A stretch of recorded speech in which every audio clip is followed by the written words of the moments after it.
Nginibingelele nginamukele la ekhaya sichaza khona amaphupha. Khona-ke ubhuti ukhomentile wabuza ukuthi engabe kuchaza ukuthini-ke ukuphupha ngenkomo noma kungasabeki kahle kodwa-ke ubebuza mayelana nenkomo.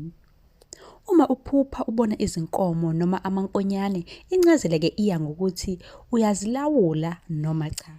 Uma uzibona zisemadlelweni noma-ke uzelusa, kusho impumelelo nenhlanhla ekusaseni lakho. Uma uzihubha, kusho ukuthi-ke izitha zakho zikukhukhule ngomoya omubi futhi-ke zizokunqoba.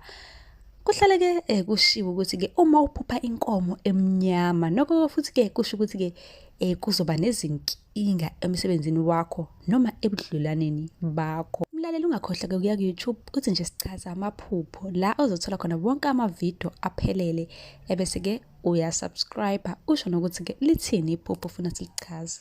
Nisale kahle emakhaya.